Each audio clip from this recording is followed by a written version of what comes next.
Good afternoon, good welcome, and hello to everyone across the world.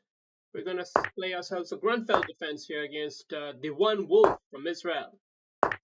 All right, the One Wolf. I like that.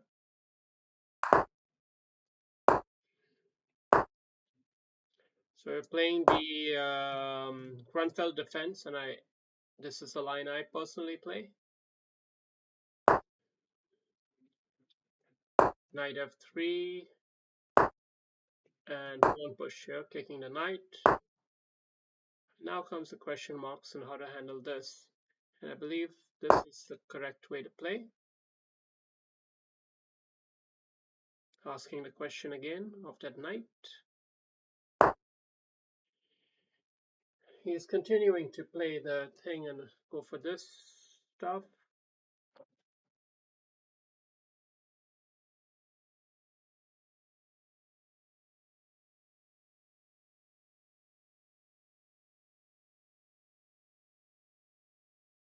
I have to think now.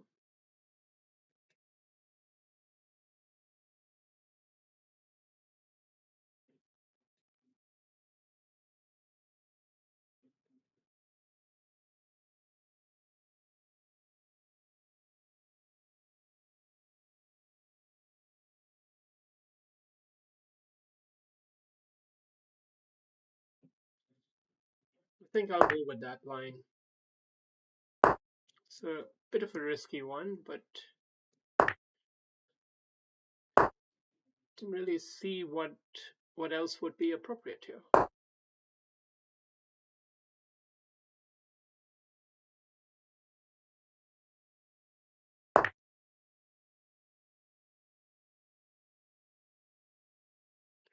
That's a risky-ish one too, but I think now we'll take the king development. Oh, bro, your queen's hanging. Queen was hanging, bro. All right, let's get a new one. Let's just get a new one. Let's move on. Let's move on, guys. Come on. Nothing to see here. Nothing to see. All right. Johannes Chess from Germany. He's gonna go with Nimzo. Nimzo Indian defense. I like to go with E3, Bishop D3, Knight G2. But it depends really on whether they play C5 or D5 or both. If they go D5, I like to capture it right away. If they go C5, I'm usually itching to play A3. That's how I play the Nimzo Indian. If you want to know it, I think it's a pretty pro way to play it. Pretty pro. And this is somewhat of a similar structure to the Queen's Gambit declined exchange variation that I like to play, which involves an early bishop g5. But in here, the difference is the bishop is on c1. So there are a few subtleties to be concerned about. But right now, we have a very kind of a closed Nimzo position. Knight here is clearly the move, but yeah.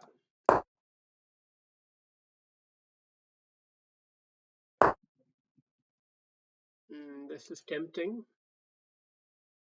but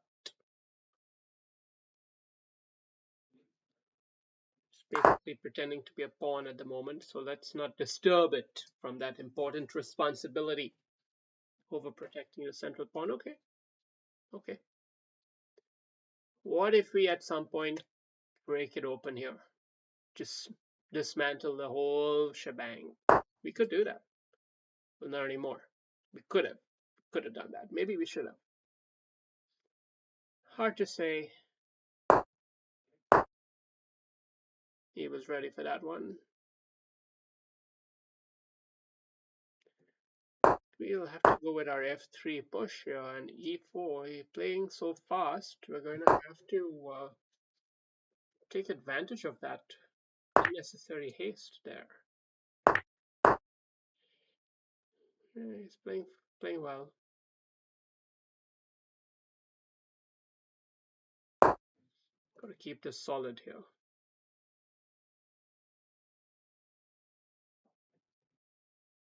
So now we got big center. Big center is a big responsibility. It's very difficult to play correctly, and people have a way of coming up with good questions for it.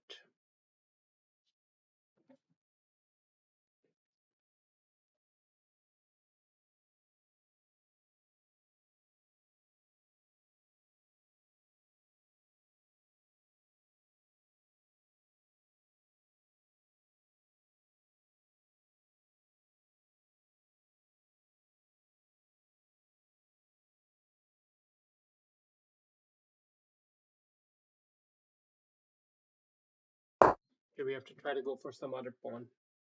I think that's the way to play this.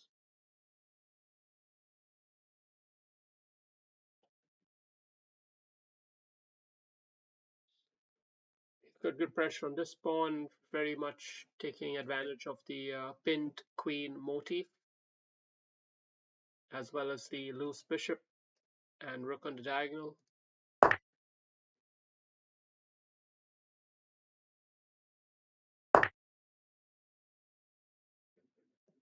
We're going to play something flamboyant like this.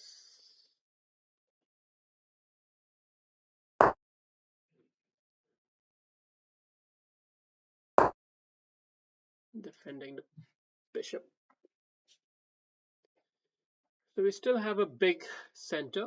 We have the passed pawn in the middle.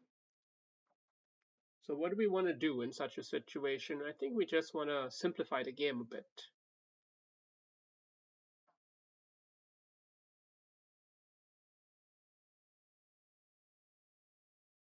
Well,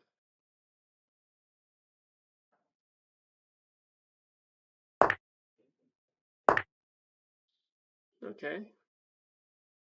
It's a pretty even game, all in all. This knight is out there, but not really doing too much. I think we will swap this knight off, should he come in.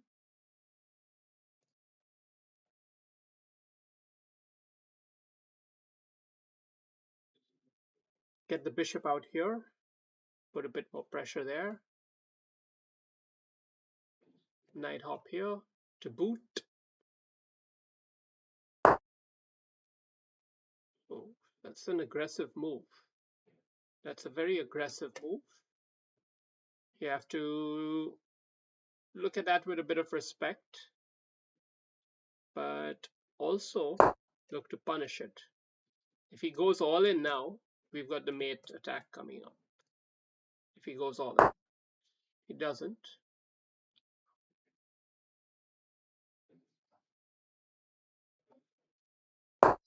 We continue to press him though. We'll continue to press these points, and we have a solid safe setup here. And we're still asking the question.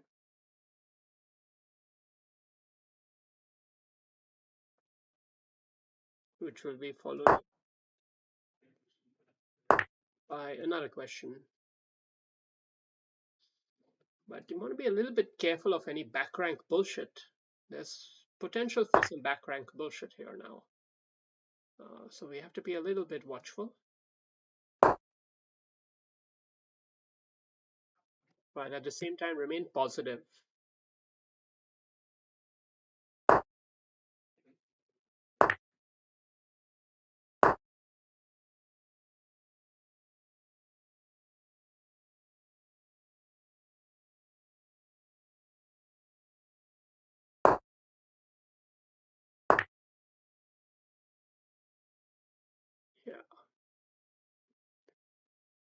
Yeah. Yeah.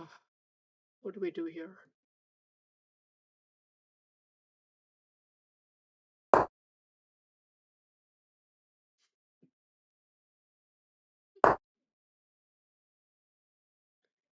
This is a dangerous position. A lot of pressure is building up on my king and my back rank, but it's not enough that I should be that worried. Or is this a classic case of underestimating my opponent's attack? Let's just add the necessary caution.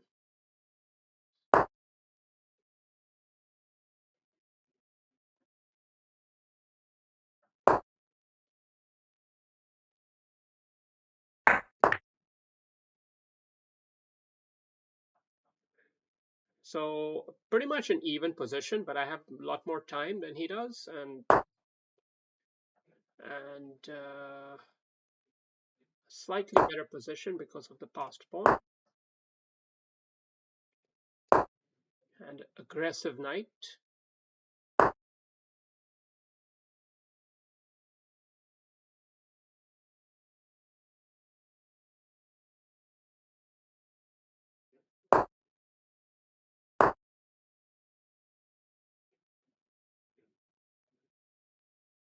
We're continuing the attack going on everything, and finally he cracked.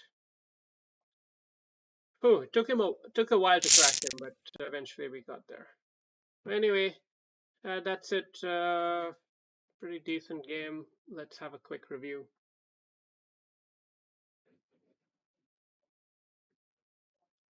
Yeah, it was a solid game from both sides, but ultimately decided by blunders in the end. So, important thing to keep in mind in 3 plus 2, normally the blunders at the end are what determine the outcome. All in all, the opening pretty okay. F3 should have been played sooner. The whole F3 idea was begging to be played. I should have played it much earlier. Now it came in, but at the wrong time, I should have actually captured here first. Because this allowed him a lot of counterplay here, in fact, and this was a brilliant move indeed. I agree. I agree. I didn't have the best response, but it was still fighting enough. So I hung around in there, and he didn't really have much follow up. He could have gone a little bit more aggressive on this pawn here instead. Instead, he was playing a bit defensive with that B pawn. And now a little bit hyper aggressive here, I would say. A little bit hyper aggressive, forcing him to make a slightly ugly defensive move. And he's continuing with hyper aggression. But it's an even position now, thoroughly even position.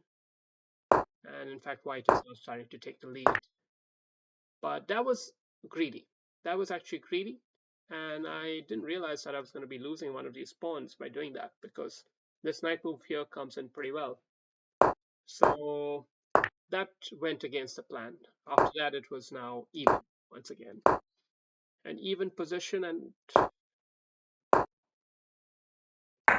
well, black, you could say, has a small edge even, but it's very difficult to play accurately with this amount of time.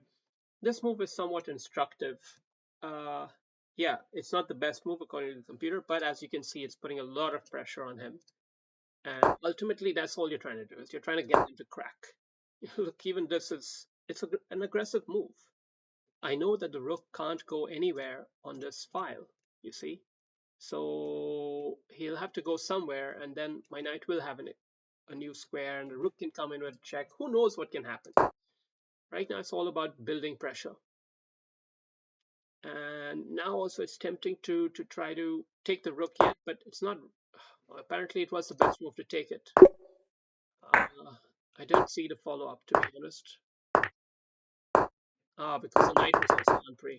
Yeah, the knight was also on pre. Okay. Well, anyway, so he had a chance back in here. He could have saved his rook, but instead he didn't, and then the game ended. Good game. Catch you later.